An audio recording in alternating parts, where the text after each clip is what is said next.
Welcome everybody to Cinema Royale. I'm Travis Thompson of Punch Drunk Critics, and with joining me today is my homie Chris Bumbray of JoeBull.com. What's up, Chris?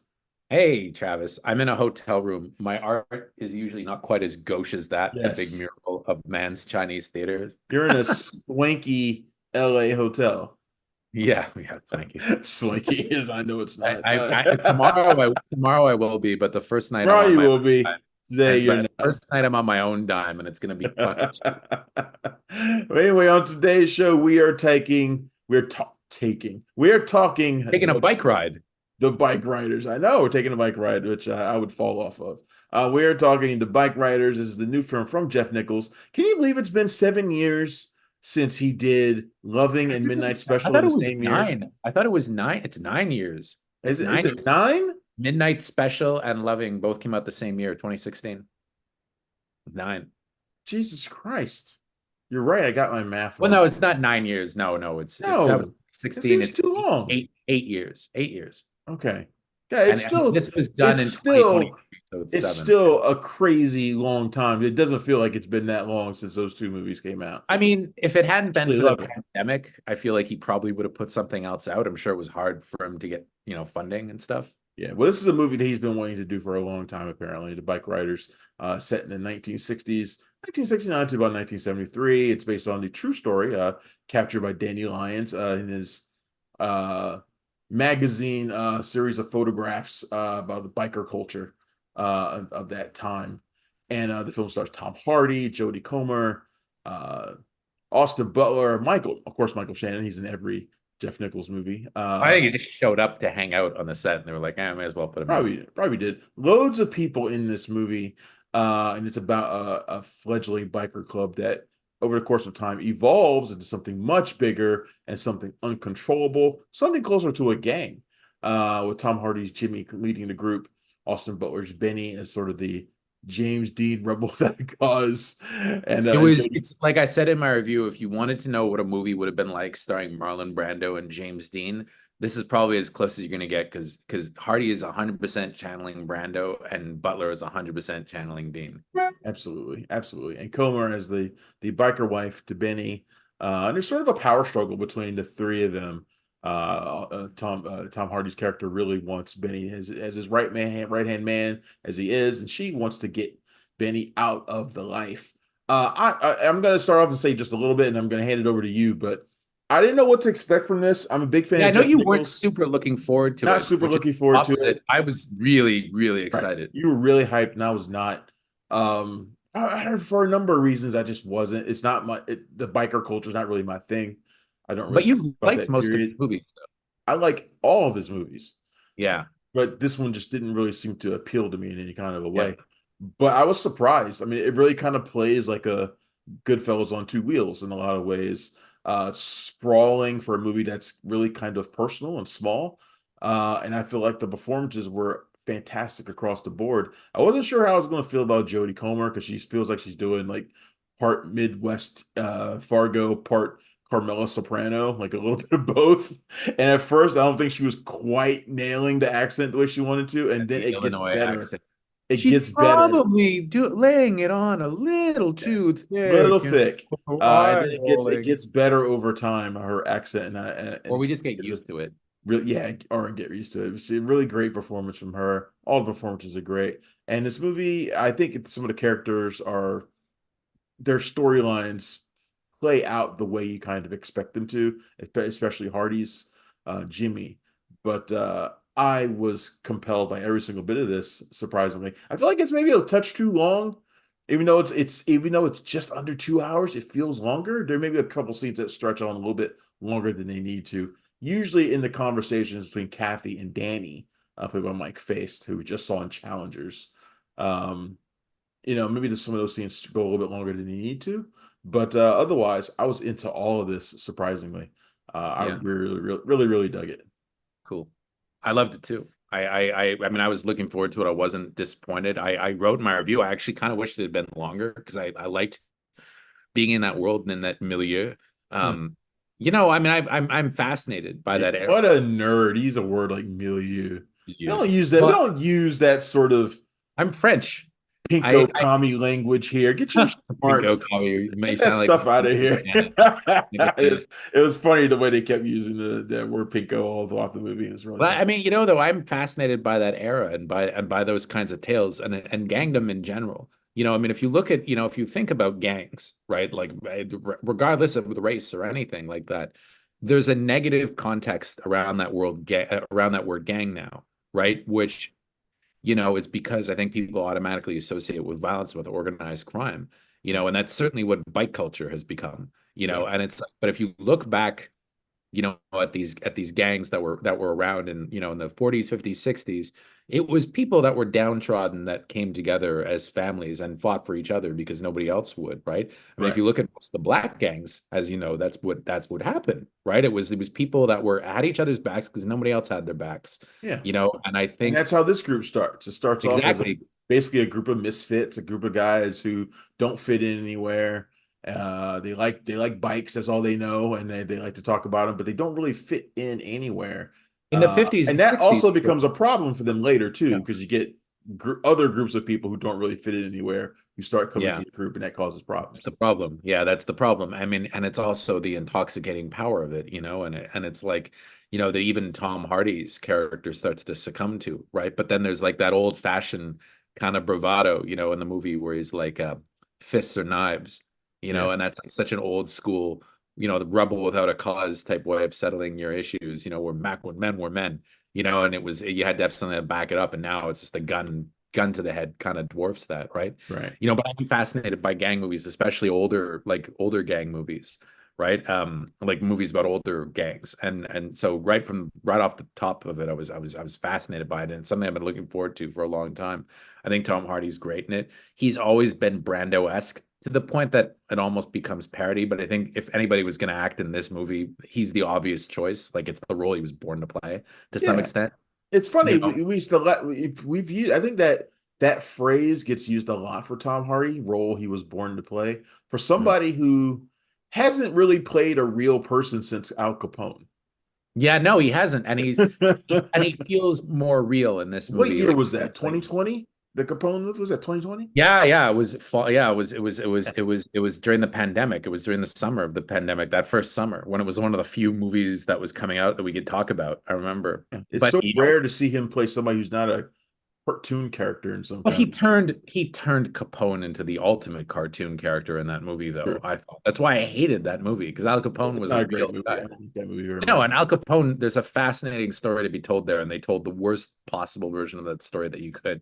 In You an know, effort to tell a story that hadn't been told before. Yeah, and it was god awful, and I think it was Hardy's worst instincts as an actor with a director who didn't really have a good handle on the material. A lot of a I perfect don't even remember storm. who the director was. Josh Trank, Oh, Jesus Fantastic Four. Christ. That's Yeah, right. That was his comeback movie after the big yeah, blow up after comeback. Fantastic Four. Yeah, Poof. but it's just one of those Where's he things like been at? Where's Josh? You just made me start thinking about Josh Trank. Where's vanished. he at? He hasn't been associated with anything else. But the thing about He'll, Hardy he'll, is he'll get a Jurassic World movie or something someday. Like I out think of Hardy needs nowhere. a I think Hardy needs a good director, somebody that he can really kind of put his faith into. And I think that Nichols is a great director, right? Marvel should hire Josh Trank to do Blade now that they've lost their director. They should hire Josh Trank to do it. No, I was trying to think of that Blade who could do Blade. What would be would be fucking amazing? Hire Stephen Norrington and bring in Wesley Snipes to star. I Do you would see I would Snipes' I would tweet? be I would be on the phone with Antoine Fuqua to do it if that were me. Fuqua would be amazing. Yeah. He's busy with Michael Jackson, but apparently the Yeah, Michael I know, Jackson. but the movie's already delayed. I would just wait for him. I would just let him do it. Fuqua is honestly the no-brainer obvious choice to do that movie, though. He knows action. He probably 100% knows the character.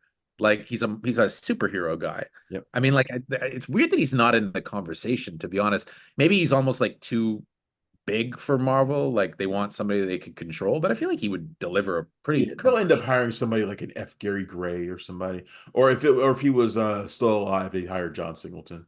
That's what the kind of person they're probably looking for now. Well, Singleton was a big comic book fan, though. So Yeah, like I always felt bad that he never got to do like a serious comic book I also movie. think he was a very overrated director, but that's me. Well, I mean, Um, I kind of agree with you, to be honest. Like, I think probably is. I mean, I like Boys in the Hood, but I think that there are other movies from that era about gang Boys in the culture. Hood is compelling because the story was compelling and nobody was telling that story. I don't Yeah. think anything that he necessarily did was compelling, but Like I think I prefer of we're those getting movies. off on I we're probably like getting off on a non-bike riders tangent, like we Ernest always Dickerson. do. Ernest Dickerson could do Blade. Who I thought could? he did some awesome movies back in the day. Who did? Ernest Dickerson. Yeah, I could do. I Yeah. could see that. I can see that. People are just Anyway, we aging. were talking about the Jeff bike. Nichols could do Blade. Yeah. Well, we're No, talking but I about. mean, I really enjoyed it getting back to the movie. You know, I mean, even all the small characters though. Like I liked Boyd Holbrook's little bit about him I being really liked Boyd Holbrook as Cal, French Canadian. Yeah, California guy. I liked it when Norman Reedus showed up as Reedus was great in it too. His Funny fucking Sonny. teeth. Yeah, Yeah, Funny Sonny. And I like the he's little so affable. revelation. I like the revelation about him that pops up out of Yeah, nowhere. And it's like it brings some tension to the thing that you're like, I hope this doesn't pay off the way I think it you might. know, Reedus is really good in it though because he's a biker in real life. You know, I mean, he Yeah. has that kind of authenticity. You know, his teeth are awful, but I mean, He's got the he big looks teeth. like yeah, he looks like maybe he just showed up to like hang out on the set for a day. You know, and Emery Cohen is good as well. I Uh didn't realize Cock- that was Emery Cohen until after the movie. Cockroach, yeah, even though I ended up hating his character, Toby Wallace as the kid. I Uh effectively cast. Absolutely. Yeah, Absolutely. One of those people that as soon as you see him, you know he's trouble type person. I mean, I liked. Which is ironic considering you're talking about a gang full of bikers. You don't get the same vibe from them that you do from him. Like the instant you see him, it's like, Oh, he's just got nothing to lose. That's the thing, right? You know, and it's. But I like, you know, Austin Butler. I find also like very movie star. Like, you know, you can't take your eyes off of him when he's on the screen. Like people are saying, That's the thing. Like yeah, I feel like Benny is probably the least developed of the three he major is. characters, and yet when he's on the screen, you're like staring at him like That's all why the he's time. so perfect for the role, though, because that's what the character is. And I think people that are criticizing it for that are kind of missing the point. Like he is this kind of unknowable guy. Like, They and spell it out for you. They spell yeah, it out. Jimmy spells it out for you. He's the guy that everybody aspires to be. All these guys so aspire to be him. You know, he just doesn't. they all have this James Dean, Marlon Brando idea of what this is. He's that, and he's not even really trying to be.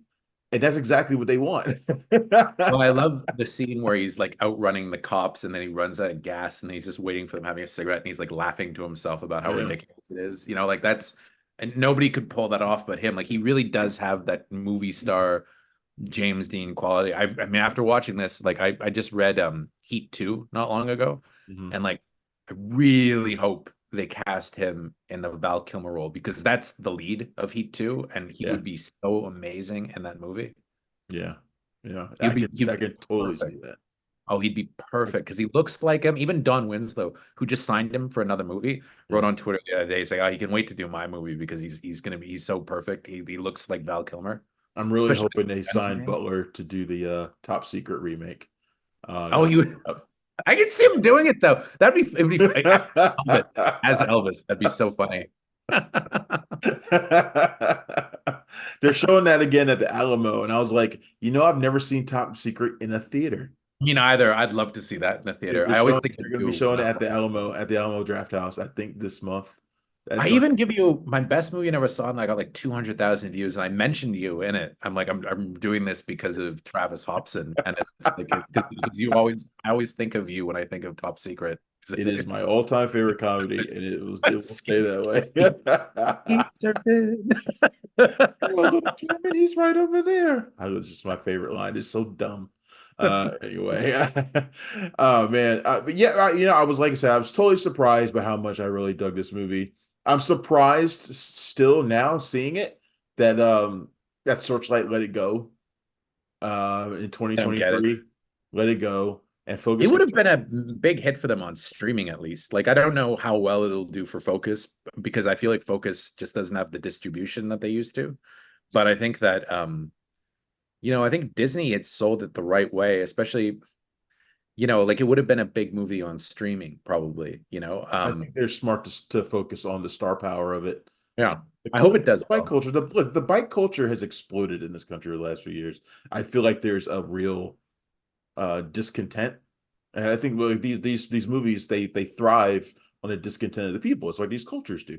And I feel like this movie could be a sneaky hit. Maybe not Yeah. like a $200 million hit or something, but An yeah, art house hit. Yeah, I yeah, a agree. success. A success. My video review of it did really well, which I was surprised by because there was like some talk like, does this need a video review? But then our interviews did really well for it, you know, because we managed to get Hardy, and I mean, it is the Joe Blow, perfect Joe Blow movie though, like our audience, and the audience is really into it, and really excited about it, and the video review did really well. I So have friends that are excited for it. yeah, I And think so. I that's how think I judge. That's how I gauge things yeah. nowadays. Is my friends, are they excited for it? They're excited for this movie. So I mean, I it think doesn't need to this make a could do well. $100 million either, like to turn a profit, because it's not that expensive of a movie, you know. Yeah, Jeff Nichols. I mean, he doesn't really do huge movies. I mean, Big Midnight Special is probably the most expensive one he did, right? I mean, I heard though before this, before this, he what's wanted to that? do Alienation. He wanted to do Alienation. Apparently, that was what he lost a bunch of time doing because he was trying to develop that for Disney, and I'm kind of that glad. would have been great. Like I could see Michael Shannon as like the newcomer, put him with a cool actor. Yeah, I'm kind of glad that movie didn't happen. Just No, yeah. I love the One, original I'm not Alien. really a big fan of Alienation, but two, just I don't know, something about it didn't sound right. Like it just didn't seem like it was the right time. I don't know. Yeah. Didn't feel right. Anyway, The Bike Riders is opening in theaters this week, June 21st. Was it? Both Chris and I give it give it a glowing What review. was the what was the bike movie? The black bike movie with Lawrence Fishburne, Biker Boys. Biker Yeah, Boys with a Z. I like Biker Boys. Biker Boys, and then Charm City Kings was based on that. Well, Charm City Kings was awesome. Well, Charm City Kings is awesome, which is a We shame watched you it. can't find it on streaming anymore. Or remember they took it off Max all early. It's available still in Canada. In Canada, you can still get it on Crave because Crave didn't pull the HBO Max movies It's such a like they shame did. that Like movie the didn't do. States. That movie was so good. Yeah, I know. We remember how surprised we were when we saw it at Sundance. We weren't expecting anything, and then it was like probably I think both of us is like our favorite movie that year. Yeah, Yeah, fantastic, fantastic movie. I like that director too. I hope yeah, he gets he's a to nice do guy more. too. I met him like a couple months later. He's a cool guy, Angel. Yeah, I hope he gets to do more. Maybe with James Gunn, since he didn't get to, he's probably not gonna get to do a Blue Beetle sequel or He's anything. doing the Blue Beetle cartoon show, and Yeah, they the cartoon thing. But I like to see what his next movie is going to be. Anyway, The Bike Riders. Go see it in theaters. It's great. Both Chris and I say it's great. Go check it out. Chris, you got anything coming up? I know you're in LA for Beverly Hills Cop. Any chance that Eddie Murphy is standing off camera and we just don't see him? Hey Eddie, want to come say hi? If I interview him, I'm just my whole goal is just to make him laugh once if I can. But I don't know. I feel I'm just afraid. I just hope I don't get starstruck and I end up like I got an idea for you. You want to know how you can make him laugh? Say, oh, hey, can we extend this to 30 minutes? I was just gonna scream, Eddie, Eddie, Eddie. He'd probably run the opposite direction if you Like did fuck this shit. that. I Chris feel like he's Bumbray gonna be goes just very low key. I feel like he'll be polite but low key. yeah, yeah. I'm curious to see what you do with that interview, with those interviews, and I if have no idea. if you like. They'll be edited to favor me. That's what I'll say. Edited to make it look like it's a fucking amazing interview. Right. You gonna splice in some Eddie Murphy laughs from other Some interviews and music like underneath there. Boo, boo, boo, boo, boo, boo, boo, splice in boo. some photos of him hugging other bald white people.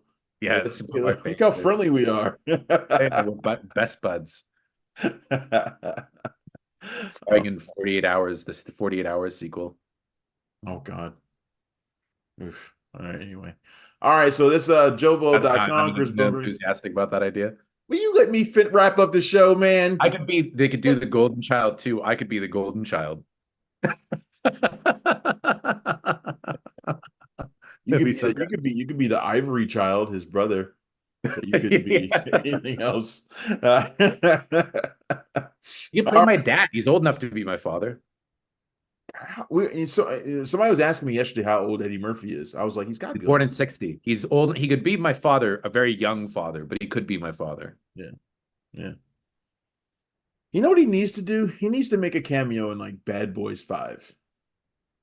as Axel. They should bring those worlds together. Yes, yes, a crossover movie. Yeah, yeah. What's left to do because all the Bad Boys movies are the same. The only thing they need to do now is bring back Taya Leone too. I'm always surprised that they haven't done that yet, to be honest. Like, I I feel felt like like maybe this they're one. saving that. I was saying I feel like this one was the closest to a Fast and Furious movie than any of them, Yeah. especially I with the feel, way the cast is expanded and it kind of feels like they're bringing in more people and it's kind of becoming like a family. It starts to though, feel that way. I feel like Taya Leone is destined to come back, and we find out she's been secretly undercover somewhere, and or she's like the new like police chief. Like, a you could have her, she went to fucking police academy and she's their new chief or something. Like, you right could say that. something ridiculous that's Yeah. bring her back into their orbit. But I feel like Gabriel really Union, I'm shocked hasn't come back as his sister. But I was trying to think of it because the thing about it was I actually kind of like the new characters in the Bad Boys series though. Like, I like I like Vanessa Hudgens. um, I like the lingerie shot of her. Appreciated that being in Oh there. yeah, I Um, appreciate that greatly too. Alexander Ludwig gets to, that's his chick in the movie. I like that I'm actually. sure That he screwed up those scenes on purpose a few Yeah, times. let's do one more take, one more I kissing, don't think I nailed that one yet, Sarah. Can we try again? one more. Well, let's do one more kissing scene. But I like Joseph Scipio is cool in those, and I like when he like totally flirts with her, and she goes and like Reggie's fucking cool in the last one. He was great in the last one. I feel like that was a setup for something for him. 100%, like, because he's such a nerd in the other movies, and then at the end, like, it's like he's the most badass of all of them. He's Right, the baddest boy. right, exactly, exactly. All right. Enough about Bad Boys Ride or Die. There'll be a fifth one announced of that It's soon. playing. It's playing in 35 millimeter at Tarantino's theater at the Vista. That's pretty cool. It is cool. That's pretty cool. I would actually go see that again. Yeah, I yeah. don't think I'll get. I don't think I'll get a chance, but I would. Anyway, Bad Boys Ride or Die. That's in theaters too. Go see that also. But see the Bike Riders first. Thank you, Chris Bumbray, JoeBlow.com. Stay on the lookout for his interviews for Beverly Hills Cop. What's it? Axel F. What is with Axel that F. title? Axel F. Well, I mean, it's like the single Axel F. That's I have to admit, I was driving to the airport this morning. I was because I did park and fly. I was driving to the airport, and the whole way over, I just kept listening to the Beverly Hills Cop soundtrack. So I was listening to like The Heat Is On, Stir It Up, Axel F, trying to get going, trying to get myself in that right headspace. As I'm going into Beverly Hills tomorrow, I'm gonna be 100% like playing like fucking Beverly Hills Cop music, is like Did one you of bring those like. your jacket, your Axel Foley jacket, and I your wish. I was kind of hoping that maybe they give them away. That or like a Mumford PE shirt. That's what the t-shirts he wear. I didn't realize though. Tom Hardy in Venom 2 is wearing a Mumford PD like shirt the entire film. And at one point he's wearing the Axel Foley jacket as well. Apparently that was he just showed up with that. He's a huge fan and he's like, I want to dress as Axel F. well, I guess when you're a producer, you can wear anything you want. I All mean, right, all right. his manager is directing the next movie or something. So, yeah. All right, that's it. That is really it for this episode of Cinema Royale. I'm Travis Hobson of PunchDrunkCritics.com. You can find me every day there. And that is Chris Bumbray. You can find him at JoeBlow.com. Thanks, everybody, for tuning in. I will see you next time. Thanks for checking out the show. If you like what we're laying down, please subscribe to our channel and click the bell to receive notifications for all of our latest stuff.